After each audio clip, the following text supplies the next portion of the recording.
Welcome to 99 TV. నేను Priyanka. Jubilee hills Telangana రాజకీయ heat కు ఇప్పుడు థెర్మోమీటర్. ప్రచారం ఆగిపోయింది, మైకులు మూగబోయాయి. కానీ ఓటర్ల మనసుల్లో మౌనం కాదు, ఉత్కంఠ. ఉష్ణోగ్రత పెరిగిపోతోంది. ఎవరు గెలుస్తారన్న ప్రశ్న చుట్టూ ఊహాగానాల తుఫాను. ఈ బై ఎలక్షన్ అన్ని పార్టీలకు ప్రతిష్టాత్మకమే. బీఆర్ఎస్ తరపున కేటీఆర్ ముందుండి బరిలోకి దిగారు. కాంగ్రెస్ తరపున రేవంత్ రెడ్డి ప్రతి వీధిలో అడుగుపెట్టారు. బీజేపీ రథాన్ని కిషన్ రెడ్డి, బండి సంజయ్ లాగారు. కానీ ఈ ఎన్నికల్లో ఒక స్పష్టమైన ఎజెండా మాత్రం ఎవరి దగ్గర లేదు. ఒకవైపు ప్రత్యామ్నాయాల లేమి, మరోవైపు రహస్య ఒప్పందాల ఊసులు. ఓటర్లు ఎవరిని వ్యతిరేకించాలో గట్టిగా చెప్పారు, కానీ ఎవరిని గెలిపించాలో మాత్రం ఇప్పటికీ మనసులోనే ఉంచుకున్నారు. తెలంగాణ గడ్డపై కాంగ్రెస్ పాలనను ఆపాలనే సంకల్పంతో గులాబీ పార్టీ మళ్లీ రంగంలోకి దిగింది. ఇది వాళ్లకు కేవలం బై ఎలక్షన్ కాదు, మళ్లీ రాబోతున్నాం అనే ప్రూఫ్. అందుకే ఖర్చుకి కృషికి వెనకాడలేదు. మరోవైపు రేవంత్ రెడ్డి కూడా జూబ్లీ హిల్స్ ను ప్రెస్టేజ్ ఫైట్ గా తీసుకున్నారు.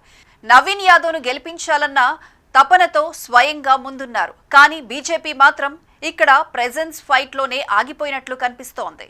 అందుకే రేవంత్ రెడ్డి జూబ్లీ హిల్స్ లో డిపాజిట్ కాపాడుకోగలరా అని సవాల్ విసిరితే సరైన జవాబు ఇంకా రాలేదు.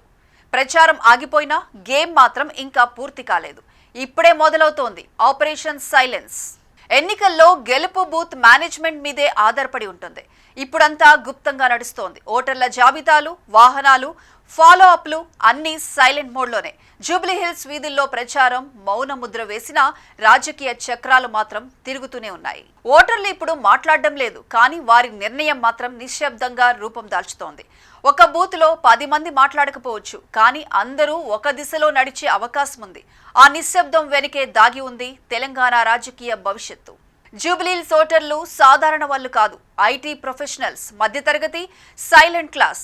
పబ్లిక్ లో మాట్లాడరు, కానీ పోలింగ్ రోజు మాత్రం వారి ఓటు లౌడ్ స్టేట్మెంట్ ఇస్తుంది. ఇదే సైలెంట్ ఓటర్ పవర్. ఇదే గేమ్ చేంజర్ కావచ్చు. ప్రచారం ముగిసింది, కానీ ప్రతి శ్వాసలో ఇంకా రాజకీయ వాసన ఉంది. ఇప్పుడు మాట్లాడేది ఎవరో కాదు, మౌనం. జూబ్లీ హిల్స్ లో ఎవరు గెలిచినా ఈ సైలెన్స్ చెప్పిన కథే తెలంగాణ రాజకీయాల కొత్త దిశను రాసే సత్యమవుతుంది.